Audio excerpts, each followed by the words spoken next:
What's up, everyone? Welcome to another video. We're not going live stream because we are recording this at 4:30, which will be 5 o'clock your time. If people are watching from India, Rajiv ji is here with us. We're gonna talk about the most talked topic, which is very confusing. A lot of people are very confused. I think there's a lot of stress around this thing, whether students can travel for summer intakes. There's this new talk in the town, which is the national interest exception. There are people making video that nobody needs F1 visa if you apply for national interest exemption and this fun thing. So Rajiv ji is here to help us clarify some of the things. So Rajiv ji, let's start with the first thing. Is I saw this couple people made a video that if you apply for national interest exception, you don't need F1 visa. Is that really true? No, that's not true. Unless the Department of State comes up with a procedure that's completely new. National interest exemption has been around for almost since the first proclamation Trump announced. So the idea of an NIE is that it is always in the context of a visa. You apply for an NIE and you apply for a visa at the same time. So you get a visa because you're exempt from the ban. The government cannot do away with the regulations. The regulations have to be removed through a certain procedure. Whatever regulations are in place cannot be removed like that. So I'm not sure where this idea came from. And people can be mistaken. I've been mistaken about things. Yeah. I read everything 7 times and still I can be mistaken. So don't hold people who don't quite really know what they're law. saying. Yeah. Yeah. Or they don't practice law, or even those who practice law. I have received so many emails from my lawyer friends saying, what the hell are we doing with this thing? I said, no, we're just waiting. We are okay so far. So what has happened is my biggest problem with lawyers is they don't know how to write English. When we write, we forget that we have to write in a way that is clear. And if it takes 2 separate sentences to say something, you should say it. You should use 2 sentences. Look at the proclamation. Obviously, it has been drafted by lawyers. There is a line in the proclamation that says, this proclamation becomes effective 12:01 a.m. on May 4th. And if you are en route to flight, by that time, and the flight is arriving in the United States, you're okay. Wait a minute. You could have just split into 2 different sentences. You could have said, your cutoff date is 12:01 a.m. on May 4th. We are okay if you arrive before that time or you take a flight before that. However, we will not appreciate if you break journey and take 2 extra days to do shopping in France. Yeah. You make 3 sentences, but they are not clear. We don't know what they're saying. Okay. But that's one part of it. Now you look at the State Department's clarification. It should be called obfuscation. It even confuses you more. And you say, yes, what could they mean? And I'm sitting there looking at it. I looked at it several times. I've been looking at it since yesterday, day before yesterday, when it came out. The problem is the clarification given by the State Department. I was hoping that Department of Homeland Security would add something to it, but it doesn't really matter because they were supposed to promulgate the policy in collaboration with each other. So one can assume that they've talked and whatever the State Department says is good enough. Okay. What they said from that, if you look at that policy that they have announced or their interpretation, it says that if your session begins, I forget the dates, is it August 31st or something like that? Yeah. You are okay. You are covered by the national interest exemption. And the way it works is, if you already have a visa, you're covered by a blanket exemption. You don't have to call the consulate again, except if you're a J1 holder. It looks like all J1s have to contact the consulate to get individual waivers. Okay. But F1s will be covered by blanket waivers. The question is, which F1s? So there are many kinds of F1s. There are those F1s who are coming for summer classes. No idea how they are covered. There are those F1s who are on OPT and STEM OPT. They've traveled out. They're not coming to any sessions.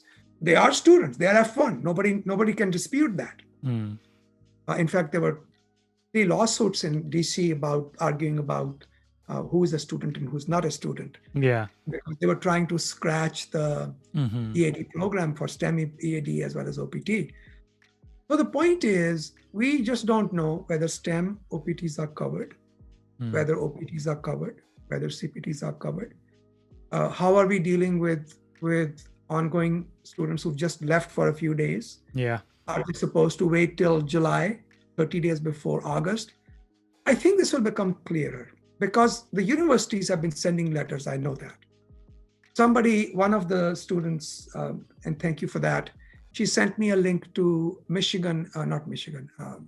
MIT. What does MIT stand for? Massachusetts? Something Institute of Technology. I can't remember. Yeah. MIT. So MIT has a very good website. They do a very good job disseminating information. There are other universities also. And I haven't had a chance to read it yet. I've read other universities' circulars. I have one of the DSOs also mentioned to me that they were reaching out to the government to get clarifications on these issues. So OPT CPTs or STEM OPTs are unclear. Students in the middle of sessions are unclear. Summer classes are unclear. Everything else, I mean, if you're starting in August, you should be able to come 30 days early, just like you used to. But you do need a visa. Don't think that you do not need a visa. Right. Okay. So there was this, so that's the big confusion. I think a couple of people made a videos interpreting what it meant, and people assume that you don't even need visa if your program starts by August or fall and 30 days before you are exempt for that. That's not true. You still need visa. But there's more clarification on that. But the people who already have visa, and for people who are coming for summer, we don't know when they can come, because that doesn't start in fall. That starts in maybe earlier, like maybe in June. So what happens to them? Exactly. So we have these unanswered questions, but they will be answered. I think part of the problem is that. So how are we going to get that answers? You will see them come out as policy statements from the State Department. Okay. And I'll keep you informed. I had a very interesting experience on Friday.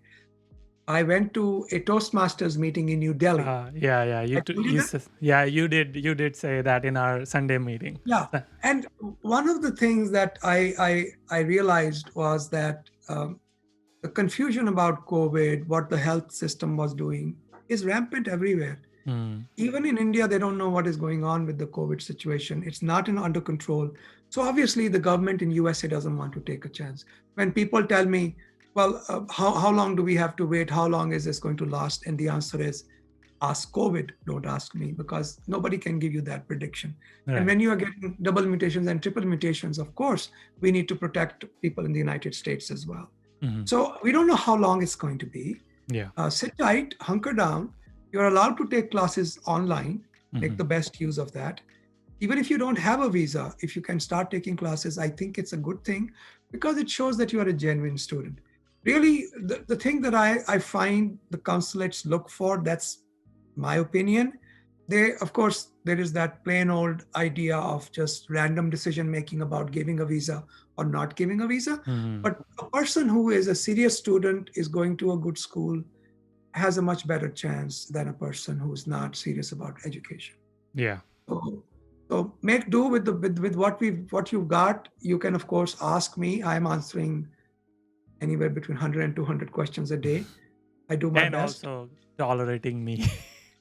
No, Yudi, you are a pleasure to talk to. It's easy to talk to you. No, that's not at all. Yeah. So just recapping, there are a few things. One, the date is, May 4th, Tuesday, 12:01 Eastern time, and we clarified that part. Second part is summer intake. We don't know. There's no clarification yet.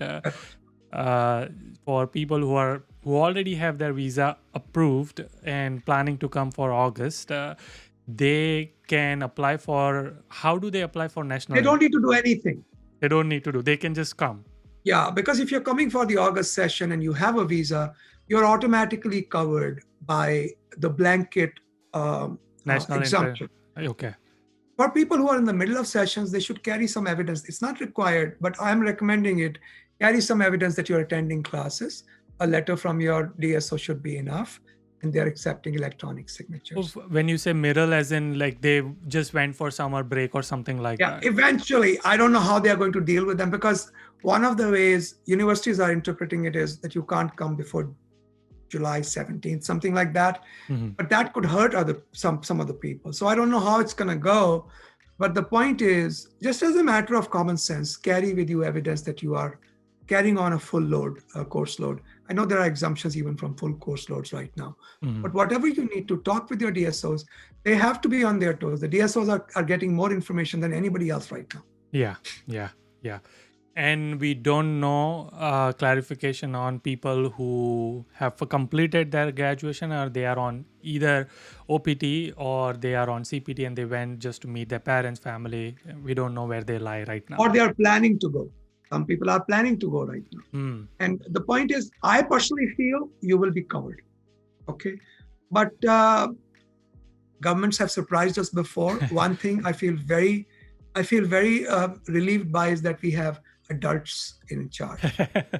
Yeah. It's not a bunch of Steve Miller's idiots running the country. Okay? Right. So we have people who are reasonable, and their decision making is considered. Their English is poor, but their intention are good. Yeah. Okay, cool.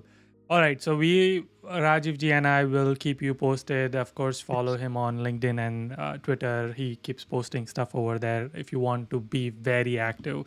And once Rajiv ji has more clarity, then we'll post it on our channel as well. And I have that Insta thing too now. Oh, you have? Nice. Yeah, I opened an account because everybody in Delhi was asking me the same thing. Okay. Are you on Insta? What is the? I keep thinking Instacart. Instagram. What is it? Instagram. On Instacart. So, I love it. Because that's why my grocery comes. Okay. So I keep saying Insta. But yeah, I that's a weird platform. I don't see the point of it. But okay, if that's what works for people, I'm all right with it. Yeah. All right, cool, awesome. So we'll connect soon, Rajiv ji. Once you have more clarity, once there's more clarity, and Thursday, of course, we are meeting this Thursday for our normal session. Yes, come join us. Come hang out with us. We'll talk. Yep. All right. Thanks, Thank everybody. You, Yep. Best of, my friend. Bye. All right. Bye.